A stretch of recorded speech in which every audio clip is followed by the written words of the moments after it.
काय रिवाइज केलं? Dihybrid cross. So what is dihybrid cross? Come on tell me, dihybrid cross म्हणजे काय? Cross between two parents. Yes, बोला फटाफट. Which are differ in two pair of contrasting character. Which are differ in two pair of contrasting character. Clear आहे सगळ्यांना? बरोबर. आणि आपण काय केलं होतं? यस, है ना, या ठिकाणी राऊंड येलो सीड घेतला होता अँड देन रिंकल्ड ग्रीन घेतला होता. बरोबर. आणि त्यांचा क्रॉस केला. F1 मध्ये आपल्याला काय भेटले? सगळेच्या सगळे F1 मध्ये काय भेटले आपल्याला? सगळे राऊंड येलो. F1 मध्ये सगळे काय भेटले आपल्याला? Round yellow. क्लिअर आहे? बरोबर. आणि मग F1 मध्ये राऊंड येलो भेटल्यानंतर यस, आपण या ठिकाणी काय केलं? त्यांचं F2 केलं. F2 मध्ये आपण सेल्फिंग केलं. त्यांचं सेल्फिंग केल्यानंतर आपल्याला दोन प्रकारचे रेशो भेटले, एक फिनोटायपिक, एक जिनोटायपिक. फिनोटायपिक रेशो काय आहे? 9:3, 3:1. बरोबर. 9:3, 3:1 है ना. आणि या ठिकाणी जिनोटायपिक रेशो काय आहे? 12-12-42-12-1. बरोबर. 12-12-42-12-1. क्लिअर आहे? बरोबर. आणि मग या डायब्रिड क्रॉसवर आपण एक लॉ बनवलाय. कोणता? Law of independent assortment. आपण म्हणजे कोणी बनवलाय? नाही. हे स्टेटमेंट कोणी दिलंय? जरी आपण मेंडल लॉ म्हणतोय तरी हे स्टेटमेंट कोणी दिलं? मेंडलने दिलेलं नाहीये. यस, कोणी दिलंय? रिडिस्कवर केलंय वर्क. कोणी? कार्ल कोरेन्स. 3 सायंटिस्ट होते. एक तर मी सांगून दिला कार्ल कोरेन्स. स्टेटमेंट कार्ल कोरेन्सने दिलंय, पण अजून 2 सायंटिस्टने वर्क रिडिस्कवर केलंय. कोण होते 2? युगो डिरिज आणि इरिक थेरमार्क. कोण होता? Erich Tschermak. आठवतोय का? 3 नावं त्यांनी रिडिस्कवर केलंय. So Mendelian law given by Karl Correns. ध्यानात घ्या. आणि मग त्यांनी काय सांगितलं? हा लॉ पाठ करा. काल पण सांगितलं होतं मी तुम्हाला, आज पण सांगतोय परत. बरोबर. हा लॉ पाठ करा. Independent assortment, law of independent assortment. तर काय सांगतो? It states that when more than one pair of character are involved in a cross. बरोबर है ना. when yes, more than one pair of character are involved in a cross, factor pair independently segregate. है ना. तर जेव्हा एकापेक्षा जास्त character बरोबर इन्व्हॉल्ड असतील क्रॉस मध्ये, तर फॅक्टर पेअर या ठिकाणी इंडिपेंडंटली सेग्रिगेट करतात. बरोबर. इंडिपेंडंटली सेग्रिगेट करतात from the other pair of character. Law read करा, पाठ करा. आज आपल्याला काय बघायचं? लिंकेज. लिंकेज या लॉला एक्सेप्शन आहे. जसं आपण मोनो हायब्रिड क्रॉस डिस्कस केला, त्याचे 5 एक्सेप्शन डिस्कस केले. कोणते कोणते होते? कम ऑन टेल मी. पहिला आयडी, दुसरा सीडी, तिसरा एमए, चौथा पॉलिजेनिक इनहेरिटन्स, पाचवा लिओड्रॉप. हे कोणाचे एक्सेप्शन होते? Mono hybrid cross. आता आपण काय बघितला? Dihybrid cross. तुम्हाला रेशो माहिती आहे काय? रेशो 9:3, 3:1. बरोबर. मग आता असा कोणता कन्सेप्ट आहे जो हा रेशो देणार नाही? बरोबर. तर तो कोणता कन्सेप्ट आहे? लिंकेज. लिंकेज एक वेगळा कन्सेप्ट आहे, आज आपण डिस्कस करू, जो की दिलाय थॉमस अँड मॉर्गनने. पण त्याच्या अगोदर यस, आपण कालच्या लेक्चरमध्ये अजून बघितलं होतं सीटीआय. बरोबर. सीटीआय काय? Chromosomal theory of inheritance. कोणत्या सायंटिस्टने दिली होती? कोणत्या सायंटिस्टने दिली होती? काय? कोणत्या सायंटिस्टने दिली होती सीटीआय? वॉल्टर अँड सटन. आठवतंय का? वॉल्टर अँड सटन. पण त्याच्या आधी यस, मेंडल का त्याला सक्सेस भेटलं नाही?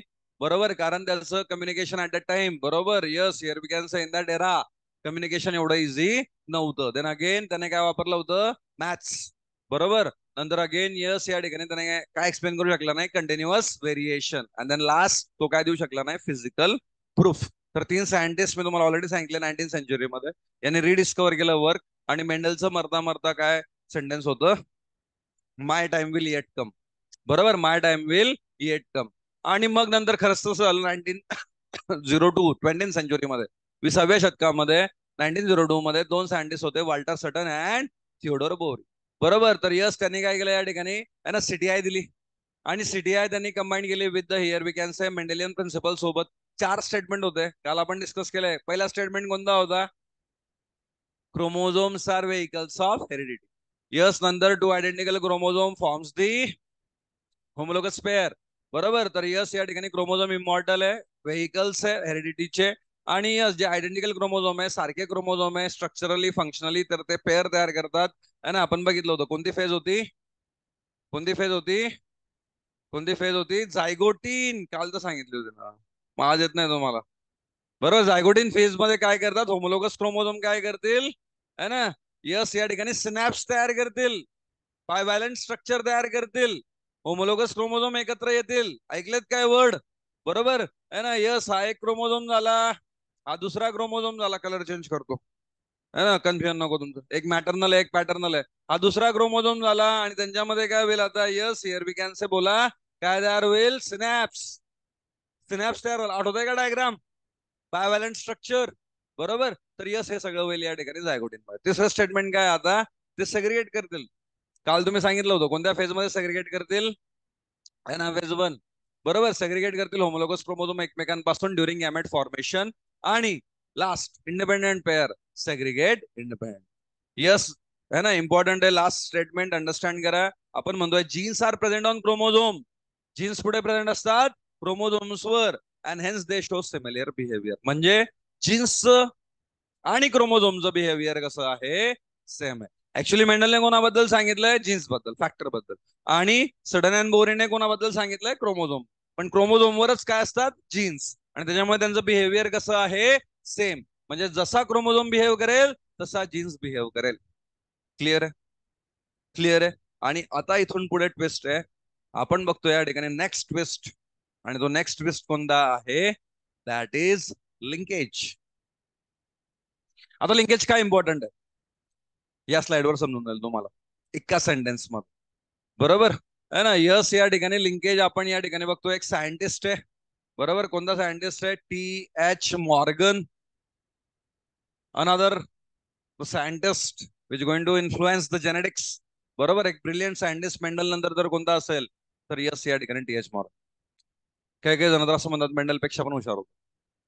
पण मेंडल पायोनियर होता. फर्स्ट टाइम त्याने डिस्कवर केलाय म्हणून मेंडलचं जास्त नाव झालंय. पण अनादर इक्वली, बरोबर, या ठिकाणी यस, या ठिकाणी जिनियस पर्सन T.H. मॉर्गन. का असं म्हणतोय आपण? बघू. बरोबर. तर T.H. Morgan, Thomas Hunt Morgan, है ना, या ठिकाणी it work with the fruit flies. तर त्याचं वर्क कशावर होतं? गार्डन पी प्लांटवर नव्हतं. कोणत्याही प्लांटवर नव्हतं. In fact mosquito. बरोबर. या ठिकाणी आपण बघतोय आर्थ्रोपोडा. आपण या ठिकाणी बघतोय yes, here we can say, कोण? Fruit flies. Drosophila. Drosophila melanogaster. कशावर वर्क होतं त्याचं? फ्रूट फ्लाईज, मधमाशा. बरोबर. Drosophila melanogaster, that is a biological name. जसं आपण बघितलं होतं गार्डन पीचं बायोलॉजिकल नाव काय होतं? गार्डन पीचं बायोलॉजिकल नाव काय होतं? बोलत चला. पायझम सटायबम. तसं आता आहे ना फ्रूट फ्लाईजचं बायोलॉजिकल नाव काय आहे? ड्रॉसोफिला मेलॅनोगॅस्टर. समजतंय सगळ्यांना? बरोबर. मेंडलचं वर्क होतं पायझम सटायबम वर, तसं याचं वर्क होतं फ्रूट फ्लाईज वर. क्लिअर आहे सगळ्यांना? आता याचं थिंग काय इम्पॉर्टंट आहे? यस, कारण यांनी प्रूफ केली आहे. काय प्रूफ केली आहे? एक्सपेरिमेंटली प्रूफ केली आहे. बरोबर. काय प्रूफ केली आहे? CTI. आपण स्टेटमेंट बघितले 4. बरोबर. 4 स्टेटमेंट बघितले. कोणाचे? CTIचे. कोणते कोणते होते? आताच बघितले आपण. आठवतंय का statement? Chromosomes are vehicle of heredity.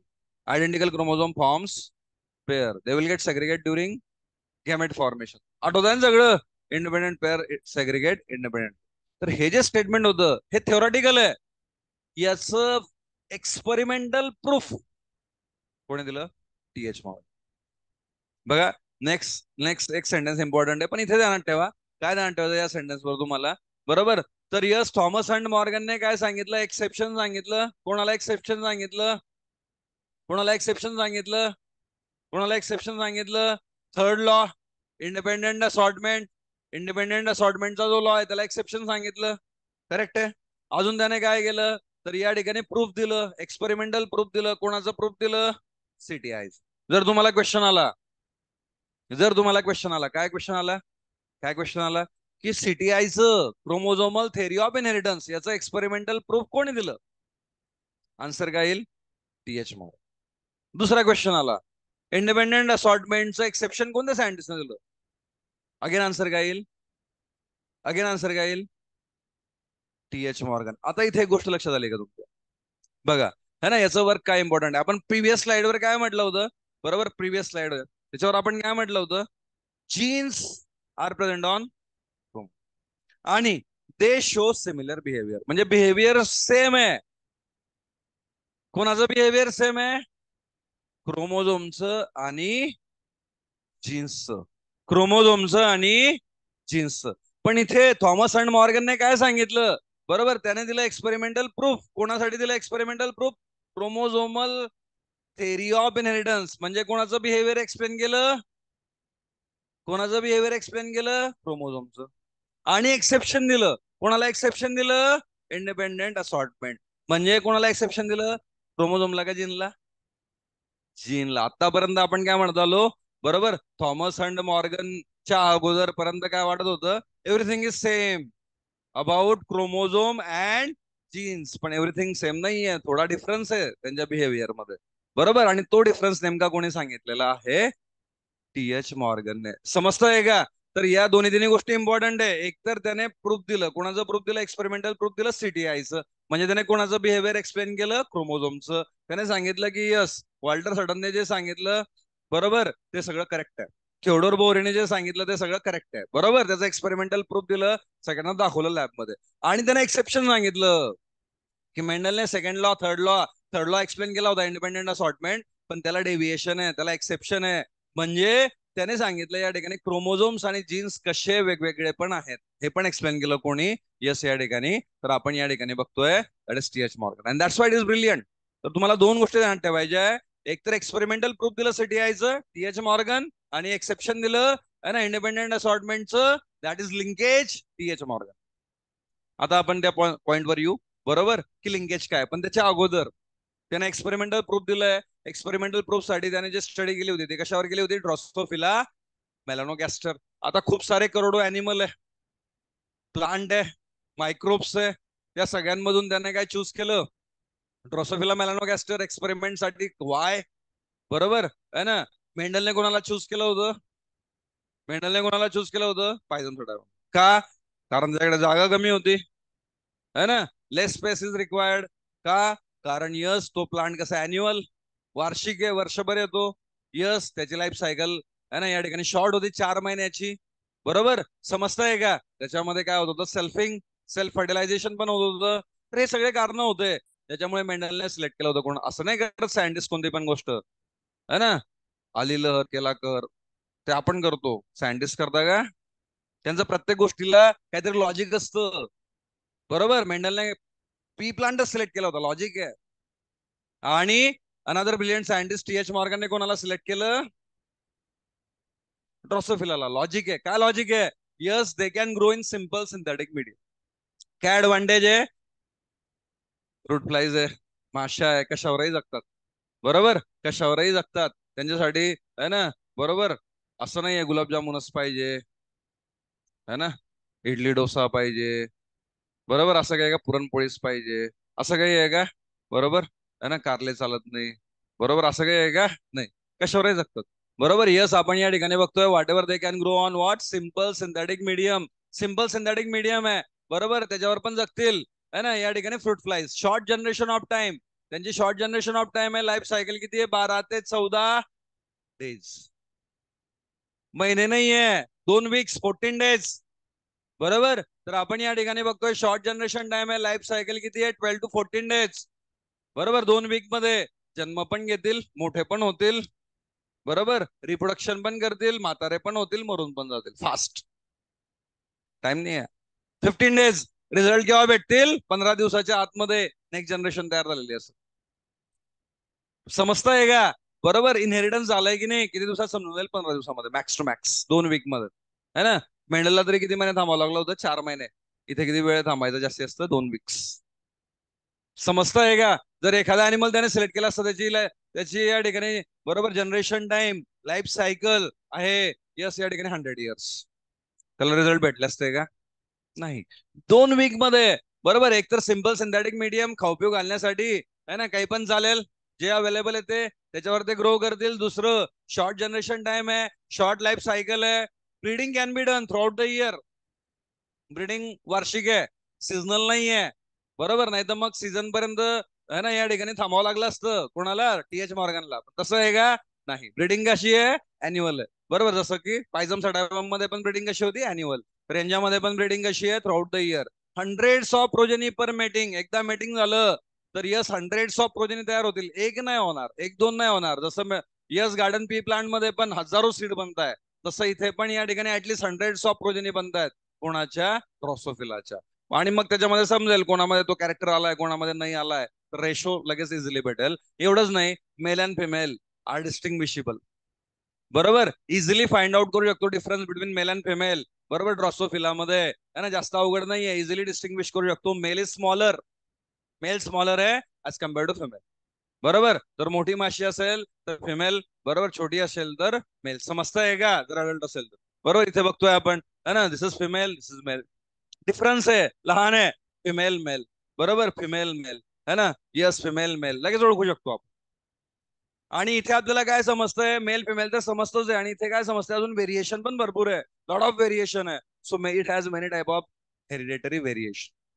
आणि या सर्व कारणांमुळे है ना, दुसरा कोणताही अॅनिमल न सिलेक्ट करता है ना, या ठिकाणी एक्सपेरिमेंट केले. कशावर एक्सपेरिमेंट केले? ड्रॉसोफिला. कम ऑन टेल मी, का बरं केलं त्याने? They can grow on simple synthetic medium. Second, they have the short generation time. Life cycle short आहे. किती दिवसांची आहे? 14 days, 2 weeks. Yes, breeding can be done through out the year. बरोबर, वर्षभर या ठिकाणी ब्रीडिंग है ना, या ठिकाणी होते. Hundreds of progeny per mating, hundreds of progeny per mating. Male and female flies are easily distinguishable. Male and female flies are easily distinguishable. Male is smaller than female. बरोबर, आणि यस, लॉट ऑफ, आपण या ठिकाणी म्हणतो many types of what, hereditary variation आहे. तर या सर्व कारणांमुळे यस, आपण या ठिकाणी काय बघतोय, तर ड्रॉसोफिला आहे ना, या ठिकाणी सिलेक्ट केलाय त्याने जेनेटिक स्टडीसाठी. 2 दिवस झाले आपलं बंद होतं. काय बंद होतं? सगळंच बंद होतं है ना, डीपीएस नाही आहे. बरोबर, यस, या ठिकाणी काय नाही अजून. बरोबर, डीएनआरपी नव्हती. आजपासून सुरू होईल सगळं है ना. 2 दिवस थोडा बिझी होतो मी, आजपासून परत रिस्टार्ट होईल. बरोबर, पण मग शेड्यूल तुम्ही बनवा. मी नाही केलं तर तुम्ही करायला पाहिजे रिडिंग ऍटलिस्ट. बरोबर, तर असं एखाद दिवस मला काम आलं, बरोबर, मी नाही केलं तर तुम्ही करा. नाही तर मग काय होईल, एखाद दिवस तुम्हाला काम येईल, तुम्ही करणार नाही, आणि एखाद दिवस मला काम येईल, तुम्ही करणार नाही, डबल लॉस होऊन जाईल. असं करू नका. बरोबर, ऍटलीस्ट ज्या दिवशी है ना, बरोबर, माझ्याकडून नाही होत, तू मला करायचं रिडिंग. समजतंय का सगळ्यांना? आणि 2 दिवस मला माहिती आहे सगळ्यांनी रिडिंग केली आहे. केली आहे का? रिलॅक्स केलाय, आराम केलाय, आय डोंट नो, है ना. केलंय एनसीआरटी रीड केलंय का? नक्की? 12वीच नक्की? बर, ठीक आहे, समजेल. बरोबर, आता आपण रिडिंग घेऊ तेव्हा समजेल. तुमचं रिडिंग झालं असेल तर आन्सर येतील पटापट. पण मीन वाईल संडेला पेपर आहे. कोणता पेपर आहे? कोणता पेपर आहे? इथपर्यंत येईल आज, जेवढं होईल ना आपलं तिथपर्यंत. कुठेपर्यंत? लिंकेज पर्यंत. लिंकेज कम्प्लीट येईल. बरोबर, लिंकेज आपण डिस्कस करतोय तिथपर्यंत कम्प्लीट येईल. बरोबर है ना, त्यामुळे एवढं ऍटलीस्ट अभ्यास करा, रिमेनिंग पार्ट है ना, आणि कम्प्लीट चॅप्टरवर सेकंड टेस्ट होईल आपली पुढच्या. समजतंय का? बरोबर, तर यस, लिंकेज पर्यंत म्हणजे काय करायचं तुम्हाला? मोनो हायब्रिड क्रॉस सगळ्या डेफिनेशन टेस्ट साठी. नंतर अजून काय करायचंय? Exception, test cross, back cross पण परफेक्ट करा. कमी का ठेवतोय मी? कारण हे जे करताय ते परफेक्ट करा. समजतंय का? बरोबर, then again the hybrid cross आणि त्याचे एक्सेप्शन. एवढंच फक्त. मोनो हायब्रिड क्रॉस त्याचे एक्सेप्शन, डायब्रिड क्रॉस त्याचे एक्सेप्शन, फिनिश. 2च पॉइंट आहे. मोनो हायब्रिड क्रॉस त्याचे एक्सेप्शन, डायब्रिड क्रॉस त्याचे एक्सेप्शन, पण परफेक्ट करा. एक काही क्रॉस चुकायला नको. गॅमेट तयार करता आले पाहिजे, क्रॉस बनवता आले पाहिजे. क्लिअर आहे का सगळ्यांना? इथपर्यंत लिंकेज पर्यंत तुमचा सिलेबस आहे. आणि लिंकेज एवढं सोपं नाही आहे, खूप डिफिकल्ट कन्सेप्ट आहे, लक्ष द्या. So now we are going to talk about linkage and recombination. तर लिंकेजचा पण शोध लावलाय, रिकॉम्बिनेशनचा पण शोध लावलाय. कोणी? टीएच मॉर्गनने. तर अजून एक पॉईंट समजला आपल्याला है ना, रिकॉम्बिनेशनचा शोध कोणी लावला? टीएच मॉर्गनने, है ना. पण मेन आपण फोकस करतो लिंकेजवर, कारण रिकॉम्बिनेशन होऊन गेलंय आपलं. कधी होऊन गेलंय? 11वीला, एका चॅप्टर मध्ये. 11वीला एक पुस्तक होतं सगळ्यांना, एक सब्जेक्ट होता सगळ्यांना. कोणता? बायोलॉजी. आठवतोय का? त्याच्यामध्ये एक चॅप्टर होता. कोणता चॅप्टर होता? Sale division. गुड, एक दोन आठवत. सेल डिव्हिजन मध्ये एक फेज होती. कोणती फेज? मिओसिस. आता पुढे आठवत नाही सर आम्हाला. मिओसिस मध्ये पण एक फेज होती. कोणती? रिकॉम्बिनेशन कुठे होतंय? मिओसिस मध्ये कुठे होतंय रिकॉम्बिनेशन? मिओसिस मध्ये एक फेज होती. कोणती? हा, बरोबर आहे. कोणती? करेक्ट आहे. काय? प्रोफेज 1. प्रोफेज 1 मध्ये एक फेज होती. कोणती? अरे, रिकॉम्बिनेशन कुठे होतंय? रिकॉम्बिनेशन कुठे होतंय? प्रोफेज 1, लेजा पाणी, डिपेंड आहे. लेप्टोडिन, झायगोटिन, पॅकेटिन. पुढे काय?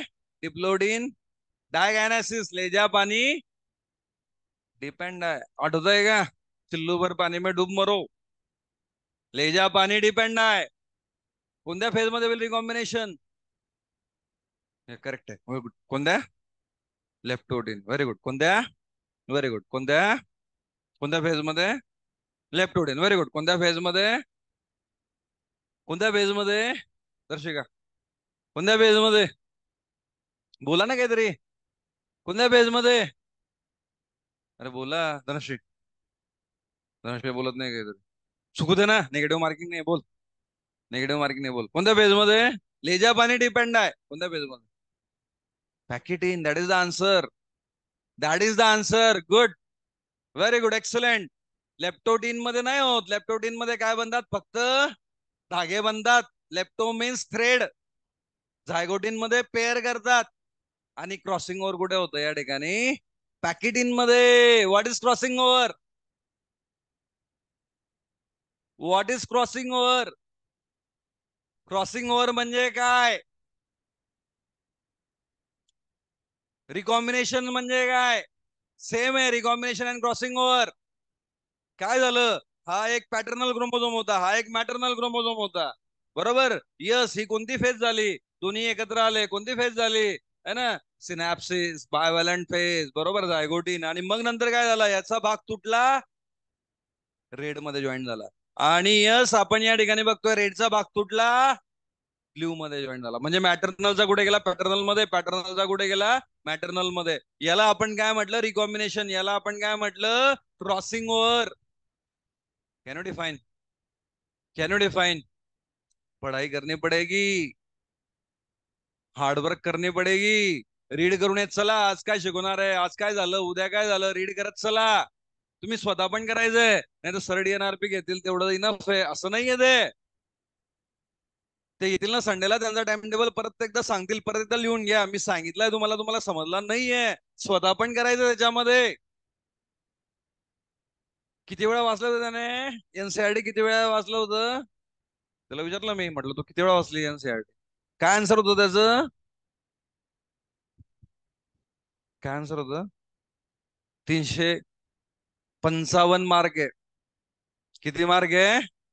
355. आणि एक मार्क सिली मिस्टेक मुळे गेला होता, एक क्वेश्चन. बायोमध्ये किती मार्क आहे?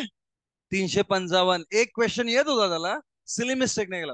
मी जर क्वेश्चन सांगितलं आणि तुम्हाला, तुम्ही आन्सर कराल तर तो मिस करून, रॉंग करून आला. नीटच्या पेपर मधला त्याचा क्वेश्चन होता, बरोबर.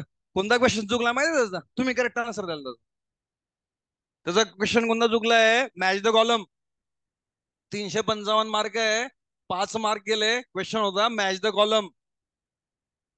कोणत्या चॅप्टरवर? RH. ऑप्शन दिले होते मॅच द कॉलम. आता मला एवढं एक्झॅक्टली आठवत नाही, उद्या सांगेल मी तुम्हाला किंवा ग्रुपवर पाठवतो. पण काय होता, एक टेंटेटिव्ह असा होता. इकडे दिलं होतं यस, काय होतं है ना, लिप्स अँड लूप्स. नंतर होतं कॉपर टी. नंतर होतं प्रोजेस्टा जन, बरोबर है ना. आणि नंतर होतं LNG-20. बरोबर, मी क्वेश्चन पाठवतो, है ना. एक्झॅक्टली मला एकदम आठवत नाहीये, बरोबर. आणि मग इथे मॅच द कॉलम्स मध्ये होतं, बरोबर है ना. इथे होतं, बरोबर, सपोज नॉन मेडिकेटेड. इथे होतं प्रोजेस्ट्रोजन, बरोबर है ना. सॉरी, काय, प्रोजेस्टेरॉन, बरोबर है ना. आणि मग इथे होतं कॉपर. असं मॅच द कॉलम करायचो. आणि मग अगेन या ठिकाणी काय होतं? Yes, progesterone. तर तो त्याने, है ना, इथे काहीतरी रीड वेगळं वाचून घेतलं. सिम्पल होतं. लिप्स अँड लूप्स काय रिलीज करेल? बरोबर, नॉन मेडिकेटेड आहे. कॉपर टी काय रिलीज करेल? कॉपर, है ना. LNG-20 काय रिलीज करेल? प्रोजेस्टेरॉन. आणि प्रोजेस्ट्रोजन मध्ये पण काय आहे? बरोबर, दॅट इज प्रोजेस्टेरॉन. तर प्रोजेस्ट्रोजन कुठून आला होता फक्त, है ना. तर पुढचा टॉपिक कोणता? इंजेक्टेबल मधून. मी तुम्हाला क्वेश्चन पाठवतो लगेच आज ग्रुपवर, तुम्ही त्याचा आन्सर करून द्याल. तो रॉंग करून आला, सिम्पल, सिली मिस्टेक नाही, बरोबर. तर दॅट इज अनदर थिंग, बरोबर, दॅट इज अनदर थिंग. पण आपण या ठिकाणी बघतोय यस, कशाबद्दल? है ना. We are going to talk about what, that is nothing but the recombination. So can you tell me recombination. Recombination म्हणजे काय? तर yes, exchange of genetic material between, exchange of genetic material. Genetic material exchange झालंय ना कोणामध्ये? या दोन chromatid मध्ये. या दोन क्रोमॅटिडला काय म्हणायचं? सिस्टर का नॉन सिस्टर? बहिणी आहे का नाहीये? नाहीये बहिणी. नॉन सिस्टर क्रोमॅटिड ऑफ भाऊ कोण आहे? Homologous chromosome. आठवतंय का सगळ्यांना? Exchange of genetic material between non sister chromatid of homologous chromosome. हे जे आपण पॅकेटिंग मध्ये शिकलोय, क्रॉसिंग ओव्हर, रिकॉम्बिनेशन, याचा शोध कोणी लावलाय? मॉर्गनने. आणि याच्यामुळे व्हेरिएशन. दुसरा त्याने शोध लावला लिंकेजचा. ऍटलिस्ट लिंकेजची डेफिनेशन समजून घ्या आणि उद्या त्याचे एक्सपेरिमेंट समजून घेऊ आपण. लिंकेजची डेफिनेशन काय? तर लिंकेजची डेफिनेशन आहे physical association of two or more, physical association of two or more genes on single chromosome. होतं काय प्रॉब्लेम? प्रॉब्लेम होतो काय? सपोज या ठिकाणी एक क्रोमोझोम आहे, एक क्रोमोझोम आहे, बरोबर. आता मेंडलने काय सांगितलं होतं? मेंडलने काय सांगितलं होतं? Yes, here we can say what, that is nothing but T, है ना. हा एक क्रोमोझोम आहे, हा दुसरा क्रोमोझोम आहे. सपोज हा ए, हा स्मॉल ए, बरोबर. मेंडलने काय सांगितलं होतं? यांचं इंडिपेंडेंट असॉर्टमेंट होईल. हा जो कॅपिटल ए, बरोबर, जर इथे आपण या ठिकाणी बघतोय तर स्मॉल बी आहे आणि इथे बी आहे, तर हा ए या बी सोबत पण जाऊ शकतो, हा ए या बी सोबत पण जाऊ शकतो, असं सांगितलं होतं मेंडल. इंडिपेंडेंट असॉर्टमेंट होईल, बरोबर. पण होतं काय? प्रॉब्लेम होतो काय? जर जीन्स, जीन्स एकाच क्रोमोझोम वर है ना, two or more genes, if they are present on same chromosome, तर they are going to form the group.